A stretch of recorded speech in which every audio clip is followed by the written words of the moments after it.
เรานั้นคือจังไดตอนอยู่ในหันคิดว่าเจะคว้าของสิรอดบ่โอ้ก็มีแต่คิดมีแต่มันนักกู้ไฟแหละจังว่าสิรอด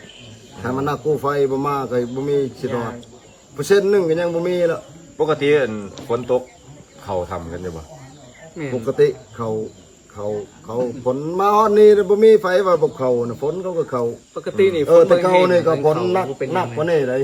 แต่เป็นคิดว่ามันเป็นน้ำหยังขึ้นน้ำมันก็เขาไปอุดจังซั่นก็บ่เข้าใจมันมีโบใหญ่ตัวมันฮอดฤดูมันโบมันเต็มแล้วมันจะน้ำมันจะปกติเลยน้ำมันจะไหลบ่ใหญ่หม่องโถง3นั่นบ่แถว3แยกบ่แม่นขึ้นเทิงเนี่ยมันเป็นธงใหญ่ที่โถงใหญ่ที่ยุงเทิงกันหม่องนั้น3แยกนะเขาทำเบ็ดเขากันปกติคือเขาไปนะแต่ว่าบ่มีน้ำนะอยู่ในหันปลอบใจกันบ่ปลอบใจกันบ่ใจเลยใจสามัคคีกันสามัคคีนะขนาดทิมนี่โอ้เดี๋ยวตายแห้งก็พร้อมแห้งเลยออกก็พร้อมออกได้ชัญญาเดียวน่ะ4คนนี่นะให้เพิ่นอกวนมื้อนั้นน่ะอกสีซี่ได้หาเนาะบ่มื้ออีกเอามื้อมื้อนั้นน่ะเพิ่นผู้ใดเป็นหัวหน้าทีมเพิ่นผู้ใดเป็นหัวหน้าทีมจ่าดับถ้าหมู่ไห้บ่เพิ่นหายแล้วจูน้องก็หายฮอดครอบครัวเลยขึ้นฮอดลูกขึ้นฮอดแม่หน้ามันใหญ่แม่โอ้ยลูกชายก็ผู้เฒ่าอ้วนนั่นเลยผู้ที่2ลงไปมันบ่จุให้หลานทำผู้ที่1กันจุดนั้นทำก็มาก็มือเลยมาช่วยมาตามเชือกเลยเป็นงานเด้ลำมุดลงมานี่ล่ะคันวางไล่เสือกไว้มันก็ง่ายเวลาออกมาเพราะว่าตอนนั้นพ่อออกมาได้ผู้นึงมันบ่ล่ะก็เฝ้าสูบน้ำให้น้ำมันลดมันบ่ถ้าเห็นน้ำลดออกมาเลยบ่อาการหายใจดำเลยดำออกมาเลยเขาอยู่ไหวแล้วแทนเวลาที่เผาแต่ว่านั้นพวก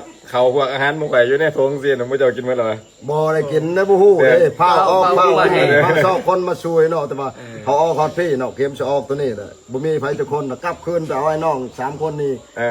เขามาพอดีเขาขึ้นมาฮอดดำก้อนหินใหญ่ๆอยู่มันมีน่ะไก่บอนปะโถเนาะแล้วพิธีวัดเจ้าว่าโอ้ออกหมดแล้วมากอดคอเดี๋ยวโอ้เฮารอดตายแล้วเราออกมาเลยเห็นกาแฟย้อนเลยกวดไปกวดมาทั้งเบ็ดเห็น3ซองเนาะโอ้บ่ครบคนโอ้ยไปเบิ่งคืนนี่ก่อนเทื่อมีแต่คนจักฮอยพอดีครบคนไปเห็นนี่ฮอนึงพอดี4คนน่ะผู้ละฮอกินกาแฟนี่ก็กอดคอเดี๋ยวออกมากูว่างไม่ได้หันเนี่ยมันเป็นที่เจียวหน้าที่นั้นเห็นยังก็กินเบิดเลยนะให้กินเองนะกาแฟแดงนี่นะกาแฟแดงว่ะผู้เดียวเข้าไปเลยมันหิวเรามีที่เมาเนี่ยเดี๋ยวเข้าไปยกมาเทกำลังขึ้นเทกาแฟมันโซนนึงกาแฟแดงคนละมันหิวบ่ดิเขาก็พูดว่าตายเลยกินก็เมื่อชูว่ามันรอดมาทำโอ้ประมาณอยู่จักมือกันโมโหเลยโอ้โหเดือนตะวันเลยไฟเข้าไปแต่ละมือเห็นยังไม่แต่ละมือก็นั่งกอดเขาอยู่คิดว่า17-18มื้อได้ฮะนะนั่งกอดเขามันมืดมันโมโหตะเวนมันโมโหกลางคืนมันว่ามันก็เลยคิดว่า18มื้อแต่ว่าจริงๆเขาหลงมันป่ะหล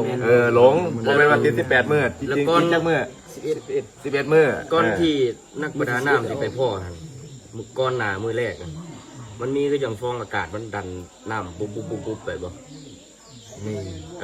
นั่นคือวันแรกที่ครูเบ้นไปแล้วไปไม่ถึงก็เลยกลับมาก่อนขันไปเต้มือนั่นเห็นแล้วว่าแต่ว่าเพิ่นบ่ไปเมื่อนั่นอากาศในถังมันเมื่อนั่นย้อนว่ามูเจ้าฮอนแฮมันเลยมาขวงคอมันดันก็ไปได้หน่อยนึงมันก็เลยตีกับนั่นกูเป็นนั่นมันน้ำมันสอยลงมาจะพี่เลยสอยมาตัดเลยคิดว่าสิตันหูเป็นอะไรฮะหูมันน้อยๆหน่อยจ้าเนาะแม่นหูมันแคบอันเห็นผีวันนี้ครับมีแต่คนถามเรื่องนี้เห็นอยู่ปะโอ้ยเห็นคือว่ามันนอนบลับก็มี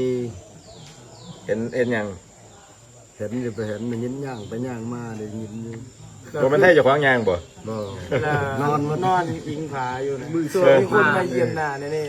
2-3เถื่อพี่ไฟสายเราบ่เห็นเป็นยังไงเข้าหนามาจุเดี๋ยวเยี่ยมหน้านี่แหละเขาคิดว่านักกู้ภัยมาแต่ว่าน้องชายนี่เราโหมือเทออกกันเฮาก็ย่านแห้งเนาะอยู่ก็ตายไปก็ตายแล้วไปเห็นเพิ่นจูงแขนมานี่แล้วย่างไปย่างมาโอ้มันหันลุกขึ้นมาแล้วบ่ฮู้โตเลยนะเห็นว่าถามว่ามึงไปใช้มึงขี่ป่าวบ่ได้ขี่นะมีคนจูงแขนไปจับแขนกลับคืนมามันบ่ฮู้โตมันเอาเราตอนบ่ฮู้โตนั่นแต่ว่าข้างในน่ะรู้สึกหยังบ่ในข้างในน่ะรู้สึกหยังบ่ว่าฮู้ว่าจังได๋ว่าสิลงแต่วางน้ำมันไป ก็จีแนวหลายก็ยางลงน้ำให้แหละแล้วพวกผู้มากายก็ได้แล้ว เอาไปดึง มันที่ลงไป เดาเห็นพอมาหามบ่ในฝันนั่นบ่ โบฝันเลยเห็นเลยเจ้าว่าเราโฟวานจะลงไปแล้วจะลงไปแล้วอย่างนี้นะห้ามรัดนี่รัดนั่นล่ะ บอกว่าอย่าลงไป เป็นพ่อเขาเอง แม่น ตอนนี้พ่อเขาอยู่แต่ โฟเสีย พ่อเสียแล้วอ๋อ ผมคุ้มครอง เรามีผู้ใดฟันยังบ่บัดนี้ เดี๋ยวข้างหน้าเพิ่นได้พันคักบ่คัก ฝันว่าเขาไขทาง3 มื้อจังเปิดทางให้ออกกัน ภายใน3 มื้อนี้ เจ้า อืม เอาแล้วฝัน 3 มื้อแล้วมื้อนั้นน่ะฝันนั่นน่ะหุงมาก็ได้2 มื้อมื้อเขาดำน้ำเขาจะออกก็ออกบ่ได้ได้สัญญาณจุดนี้ว่าคันออกแล้วออก4 คนพร้อมเดียวคันอยู่ก็อยู่4 คนพร้อมเดียว ตายผมอยู่ เขานักหนังน้ำมาเชิญอกซีเขามาฮอดกลางน้ำเลยประมาณ12-13 เมตรนี่ เสด็จ อกซีนี่มันยังเมเลยอยู่ปากนี่ออกแล้ว น้ำจากอ โอ้ งค์ กินน้ำจะไปอิ่มมาเลย วางน้ แล้วกลับมาตอนเช้ามาหนาวมันคืนนั่นมันเปียกมันเนี่ยเนาะตอนเช้ามาตัดสินใจ ป ว่าก ตินี่เว้านำเฮาทุกมื้อมื้อนั้นมาเลยบ่เว้านำเลยเด้มื้อนั้นกลับออกมาเซาเลย เห็นแล้ว ใส่ออกซิบ่ได้เลยเด้ ดีใจวะเป็นเป็นเอาไปใส่ โอ้น้ำตาตกทุกคนเลย แล้วแม่นว่าเขาตัดสินใจตอนเช้ามาแล้วแม่นว่าอ๋อมันน้องเอ้ยมันนี่ตัดสินใจแล้วเขาจะไปก่อนสอบทางออก เราเลยจับเล็กสลังเงินแย่ๆดำน้ำไปแย่ๆดำน้ำออกเลยนะออก เห็น มา เสือกมึง เห็นดูแต่ว่ามาฮอดนอกไปบอลกระปมไดเนี่ยไดจูบก้นเนี่ยมาตื้นพญานาคข้ามก้น ที่ไหนพญานาค ที่นั่นพญานาคเลยเนาะบ่ฮู้ว่าเขาเจ้าปมไดใช่เนาะ คือเราพญานาค จูบก้นเลยโอ้ตื่นมึงแห้งว่ะแบบไต่ไฟกันเอาครัวไปครัวมาแล้วเจอสายเชือกเลยสัญญาณเขา3 บาทเขานัดหมายแล้วเขาฮอดฟังบางนี่แหละบอลกระปุ่มไดล่ะเขาจะสัญญาณเขา3 เถื่อ ำจะดึงเชือก ดึงเชือก3 เถื่อแล้วมัน มาได้ มาแล้วเขาเว้า ส่วนของเฮานี่อันไฟฉายมันมืด เขาเราขึ้นไปเนาะคิดจะจวบไอ้น้องมากูไฟเลยสิเขาไปช่วยเหลืออยู่ในเนาะแต่ว่าถึกเวลาเขาพักฟอนเนี่ยเนาะแล้วก็โทษกับเจ้าอะไรแล้วนะมันมิดมันเมื่อยนะเขาละออกมาฮอดพี่ไหนฮอด3 แยกออกนี่นำลงพี่แบบเห็นทุกคนน่ะกลับคืนมาหาไอ้น้องอีก ยังความมูอยู่ ไม่ได้ไอ้น้องกันดำน้ำออกมา คันผมลงไปนั่นสิพ่อทุ่มเจ้าเลยเพราะว่านี่ตอน โมเดลกำลังแต่งตัวที่ลงไปมันออกมาเลยเจอเลยเถอะเข้ามา เพราะตอนนั้นแบ่งงานกัน2 ส่วนเขาลงไปเปิดน้ำข้างล่างนะไม่เปิดน้ำปลายทางบางทีแถว2 คนอยู่คาดว่านะแล้วก็ท่านี่กำลังเตรียมชุดลงไปเฮ็ดงานไปคู่กันเฮ็ดเวียกไปคู่กันข้าวหนึ่งกับโมเจ้าก็ขึ้นมาถ้าล่วงน้ำข้างล่างน้ำพุ่งออกไปเลยมันเป็นตาน้ำออกทางพุ่ง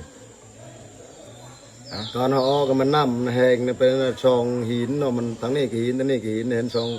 ว่างน้อยเดียวซะนี่แล้วการนั่นก็เอาเหล็กแฉลงแทงบอลเวลาบอลเขาจันมันต่ำหินนั่นนะเขานั่นบ่ได้เคยดำน้ำเลย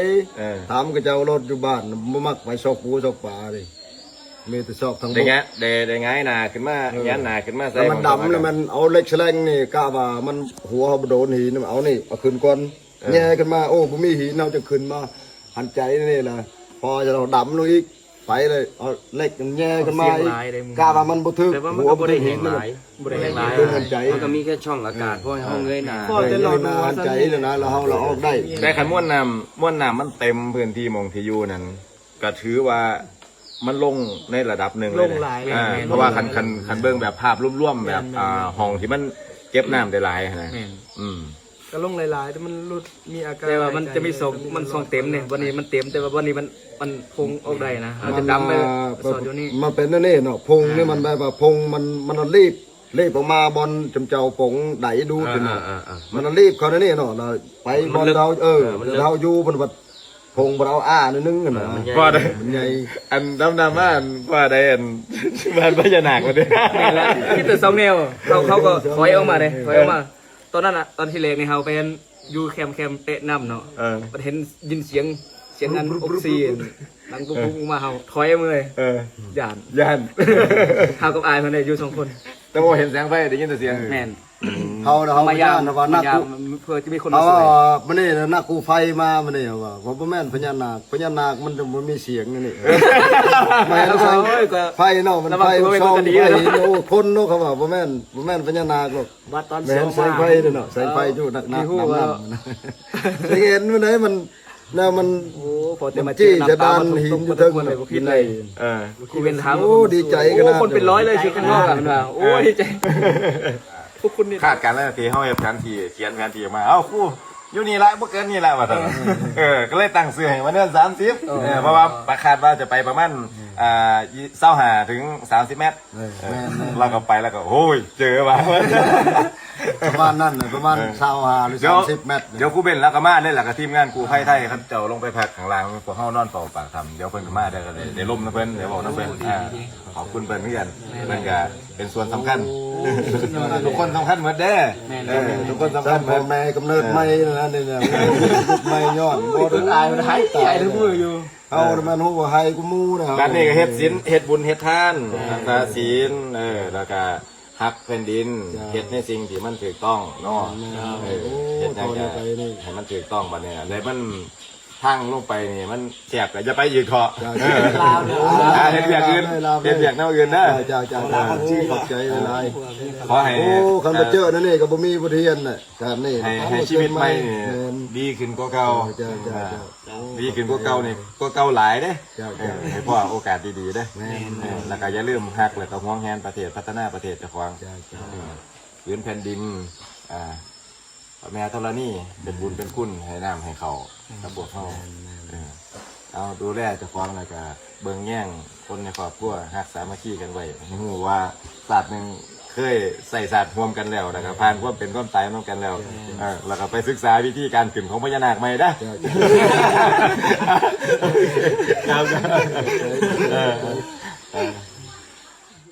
อันนี้คือ4ใน 5 คนนะครับ บ้านเกิดใหม่ กันไม่เลย กำลังใจจากพี่น้องชาวไทยแล้วก็ชาวสปปลาวเนาะเนี่ยภารกิจสำเร็จไปแล้ว5ชีวิตครับ ยังเหลืออีก 2 มาช่วยเป็นกำลังใจให้พวกผมนะครับวันนี้ สู้ๆนะ สู้ได้ขอบใจหลายเด้อ